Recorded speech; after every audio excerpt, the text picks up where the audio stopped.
So I thought I'd give a rundown on what the actual kind of setup looks like physically, and then get into what we're gonna do on the computer. So you see my guitar. It's just a cheap Epiphone Les Paul. This is the cheapest guitar I have right now. You can see I've had it for a long time, and the headstock cracked and everything. I've glued it back. I've set it up I don't know how many times. The frets now are pretty low. I'd say they're pretty low. So I've had it for a while. Okay, so it's definitely gonna show you. Even though I have much more expensive guitars, I'm just gonna use this, and it's gonna work just fine. Just to prove that it's not really the guitar. And if you feel it's a guitar, you can always change some things. And I have a guitar cable. You don't need this box, but it's called the Direct Box. It's a DI box.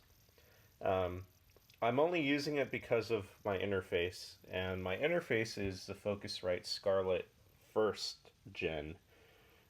This is a 2i2, and because of that, being the first gen, if you plug almost any guitar directly in, it like is already way too hot of a signal. Okay, so I use a direct box to bring that signal down a little bit, and then it works perfectly. So that's what I'm using.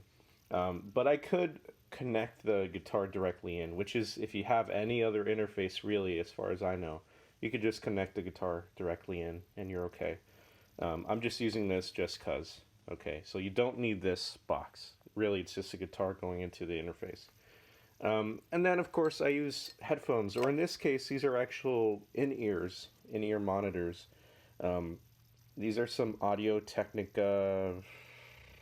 I don't remember what the heck they are, but it is dual driver on either side. I don't remember what these are. I don't think they're the E70s or something like that. There's something else. Oh, it's the IM. I think it's the IM02. They're older, but they sound great. Even the most basic in-ear monitors are pretty awesome sounding. Okay, so that's going. Everything's going direct into the interface. So that's it for the guitar. Okay, it's just a guitar plugged into this cable USB going into the laptop, and then we'll get into the rest here. All right, so here we are on my desktop. This is what you see here. I have an instance of Safari open, and this is kind of the sound that we want to go for. Right?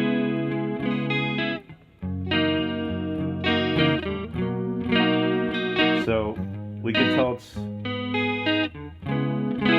it's a very clean sound with some chorusing going on. The guitarist actually happens to be using a Les Paul type guitar. I don't know if it's a Gibson. Looks like it could be. And he's using the neck pickup, right? So this pickup.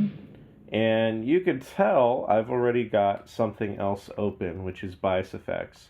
And if I go to Bias Effects, this is what I have open whenever I open the program. It's very gainy kind of sound that I like to use, and it sounds like this.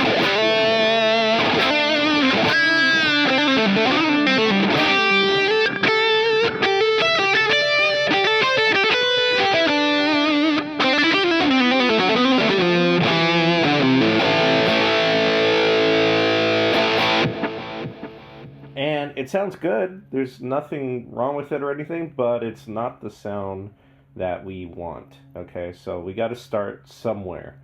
And in this case, anytime you open up Bias Effects, it's just going to open up the last preset or whatever that you had set. Okay, this is a standalone application that I'm using right here. Here are the settings, just so you know.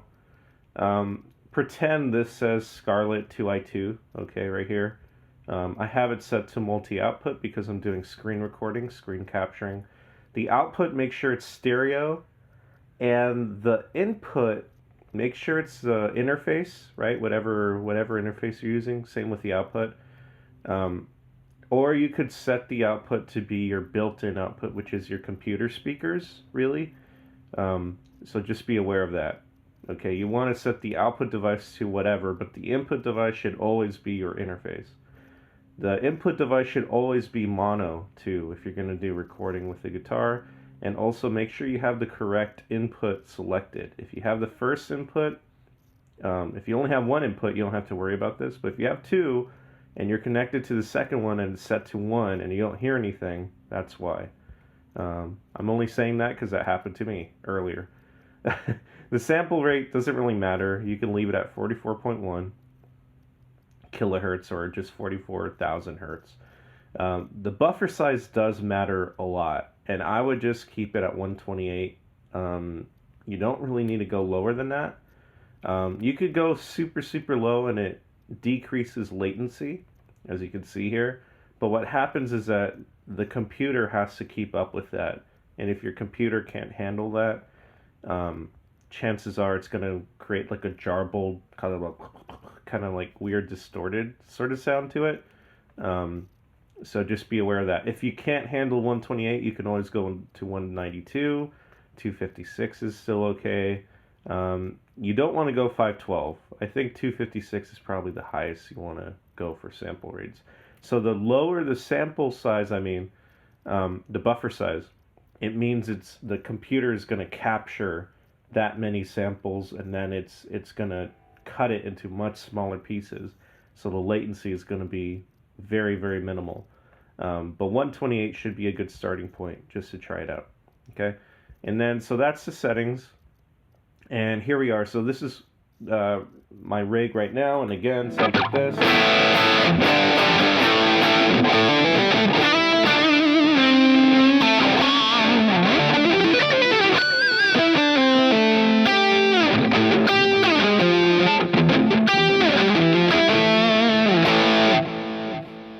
It's not like I warmed up or anything. It doesn't really matter. But here is what it sounds like, okay? So we could go to single, and that creates just a single signal path. Or if we go dual, you could create a stereo signal path. So it's up to you what you want. It doesn't really matter. But what's really cool is when you use two different amps, and you go to the mixer and you set one left, one right, and it's going to create this very huge sound that you could even do live, really. But we're just going to keep it simple. Let's delete everything else. Okay, so we're starting at the very basics here. Another thing that you could do right off the bat is use the tuner. I'm going to make sure I'm in tune. Sounds like I'm decently in tune.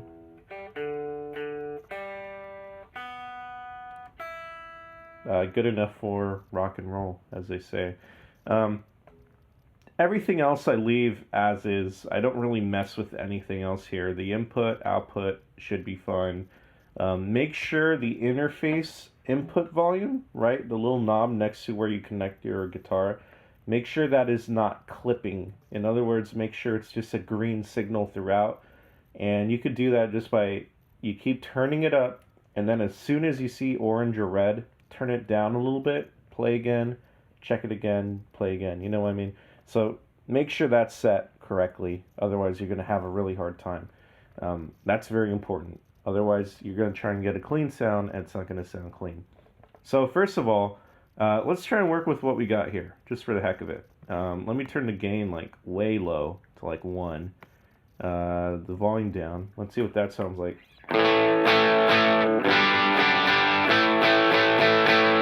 Well, even though the gain is significantly lower, it doesn't sound like that's going to get us the clean sound, which we're going for this.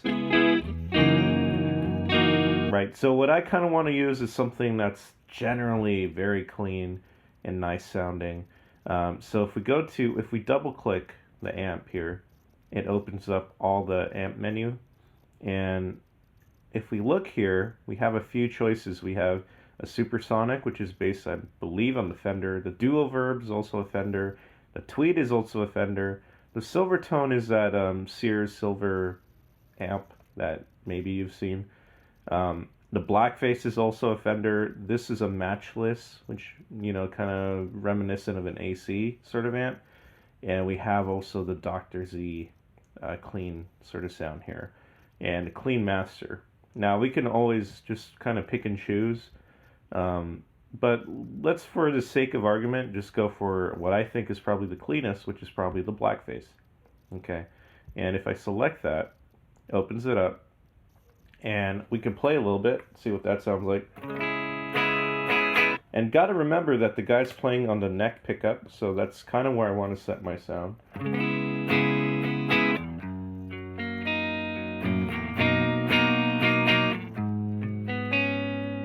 So it's generally kind of low sounding, and it sounds okay.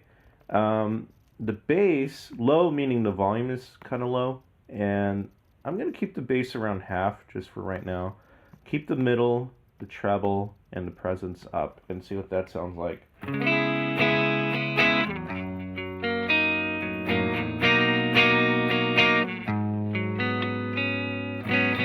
that seems to sound pretty good. The volume here is not going to necessarily give you more volume. This is not really how you set volume. This is as if you're going to really just dime the amp, right? You're going to get different dynamics, so it sounds like this.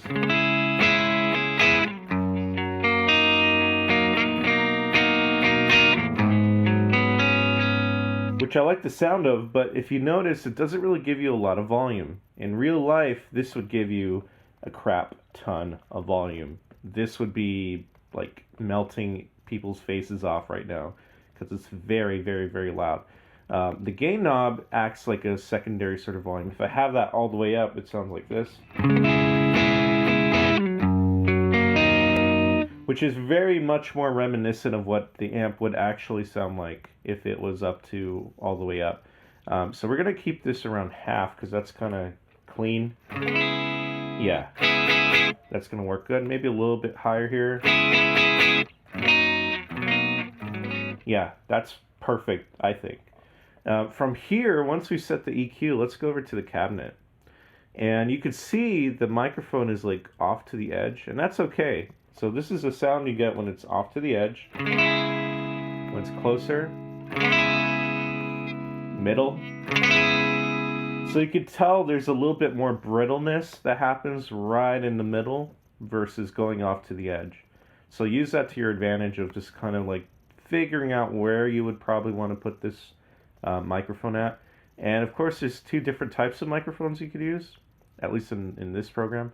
I'm going to use this other one just for the heck of it and see what that sounds like. I like the sound of that. It's a little too brittle now. There we go. So I kind of want to keep that general idea the same. You could even change the cabinets. Different cabinets will sound different. You know, different speakers, different whatever. So you could try these and figure out which one's best for you. I'm just sticking to what's already there just to make it easy. Now this is where you make the amp sound louder or quieter, okay? You don't necessarily need to touch anything else. This is probably the key here of how to make the amp sound louder. So I think it was there. Now I want it to be a little bit louder. Louder still. A little too loud. You can see right here on the bottom right, it goes into the red. You don't want that. Orange is okay.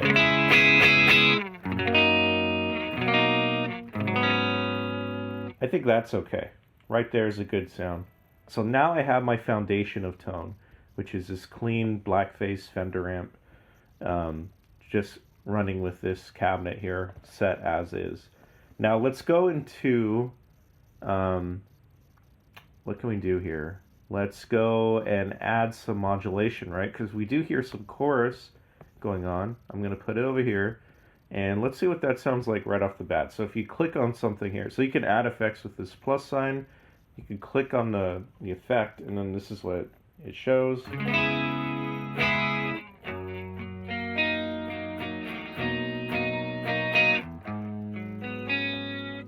So I think we don't need it to be as wide. Maybe a little bit wide, less wide, but definitely more intense. Let's see what this sounds like. Let's make it wider again.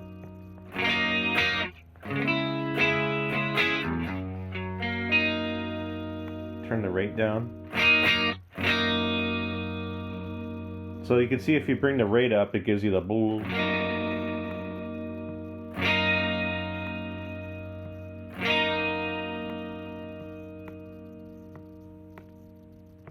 turn up the treble. Maybe turn down the bass just a little bit.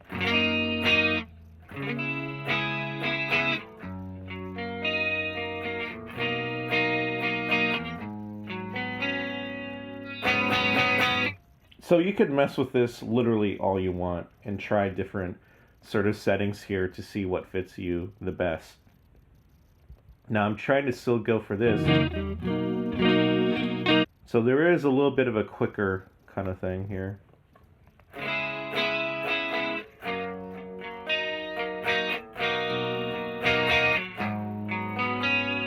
And I think that's what I'm going to go for right there. I think that's okay. It's not going to be a big deal. What I'm also going to do is add in maybe a little bit of trem and see what that sounds like. So let's add in the tremolo. Let's turn down the intensity for now. Turn down the speed. And the volume, we want it to be loud enough. So let's see what that sounds like. So we're not really getting much. Let's turn this up.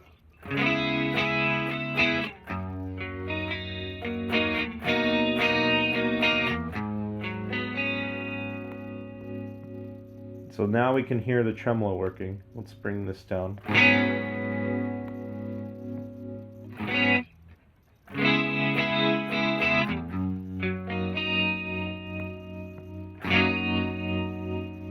So the shape knob, I think here is like a tone control. I'm going to bring down the intensity a bit.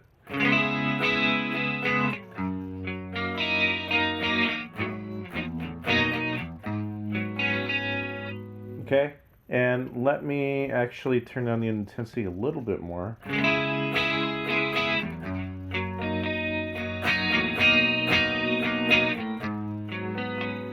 And that's what I want. I just want a subtle tremolo, just to have a little bit of like a wave. I don't think the guy uses a tremolo, but it's good to experiment and try different things here. So you can see there's different types of flanger, chorus, everything, just to see what works best. I'm going to go to reverb, and I'm going to add in, I think, a digital reverb, because I don't think it sounds like a spring reverb. It sounds to me like a room. Yeah, usually spring reverb is more springy and kind of like this kind of squashy, surfy kind of sound, but this is definitely more of like a room reverb. So I'm going to try to use Hall, because it's usually a little darker sounding. Let's see what this sounds like. So that's too much reverb, I think. Turn that down. Too much time.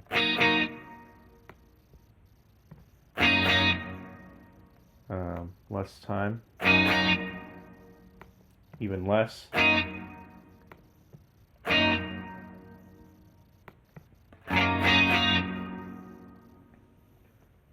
Let's actually try the room reverb. Yeah, I think the room reverb will work better here.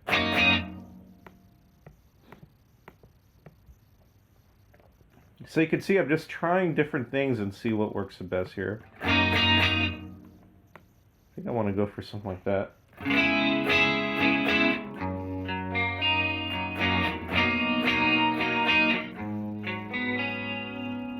Now, personally, I would like a big reverb, something like this. Let me turn that down.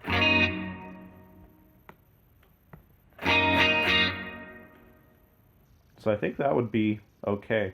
And the last thing I'm going to add is a boost in the front. And that's because I like to use a clean boost whenever I use an actual amp. I think it gives it more of a definition and gives a little bit more sparkle. So I'm going to turn down the gain significantly and turn up the volume.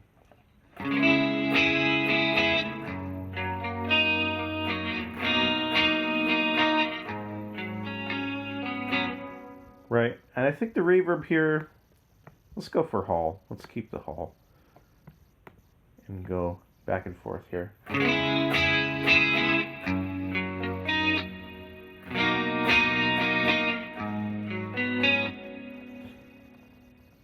So I could see here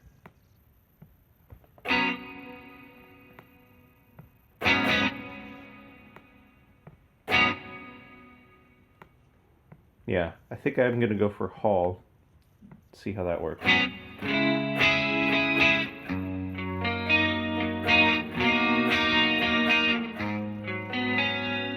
And my volume's all the way up on the guitar.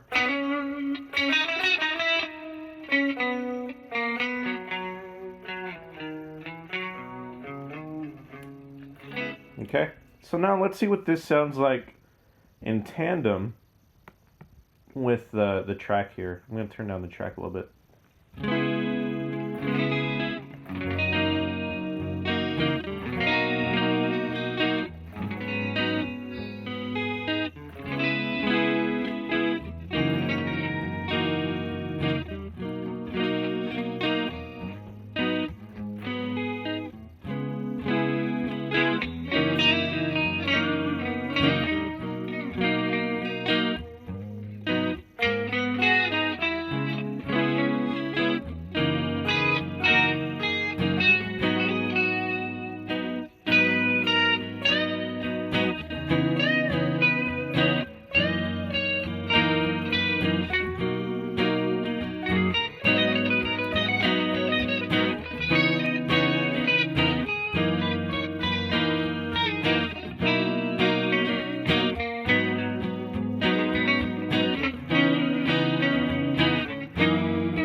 Okay, so you get the idea. Sounds fine. And you could always experiment and try just completely different things. So let's say you're like, oh, I like that, but let me try a different amp just for the heck of it. What would a Plexi sound like, right? What if I turn down the gain on the Plexi a lot, right? Turn up the volume. Go back to the cab.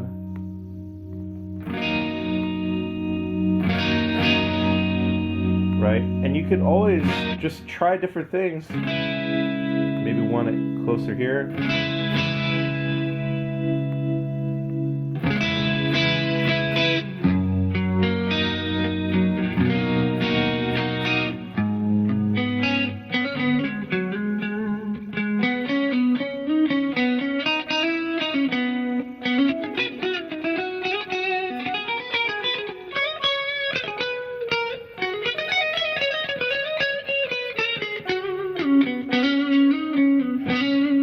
Okay, so you could always try different things and see what the results are going to be like immediately. You know, just by moving, changing the amp, moving the microphone a bit, adjusting the level, kind of adjusting the... I'm not even touching the EQ. I haven't even touched that yet. So you could just very quickly go about, try different sounds, see what maybe will work better for you, or what can work, what might give you that sound better. Usually I like something like an AC, like a AC30 kind of thing, so it might sound like this.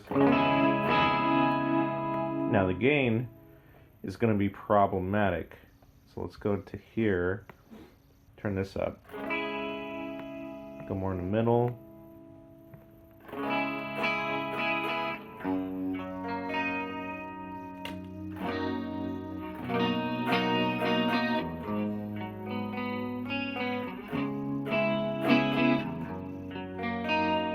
And of course you can keep working with this.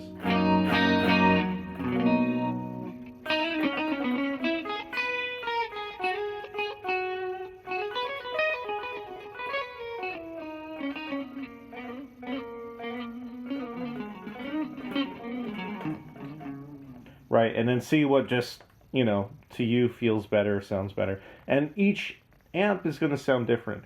Now, the other interesting thing is what usually will make the amp sound good is going to be the cabinets that you use. So I just have all the standard cabinets. I don't have the extra ones. But in a digital audio workstation, work thing, you can go here to global control, and you see this. You could turn off certain parts of uh, this plugin, and you can turn off the IR loader as well as the cabinet. And then what that will do is that will allow you to use your own cabinets and stuff using a different IR loader. So that's usually what I'll do is I'll buy different cabinet sounds, different impulse responses, and use them with bias effects. And even though I might not get the sound here, I know that if I use those other impulse responses, it's going to sound way better. And usually the best thing that's going to be investment in terms of money is to buy those impulse responses. And you don't need a lot. You need probably maybe 2 or 3 different ones, and then you can have a good little starter kit. Okay, so that's it. Sorry this video is so long, but I just really wanted to cover everything. Okay, hopefully this kind of gives you an idea of how to go about whether use Amplitube or this or whatever to kind of get a good sound. All right, so thank you very much for watching.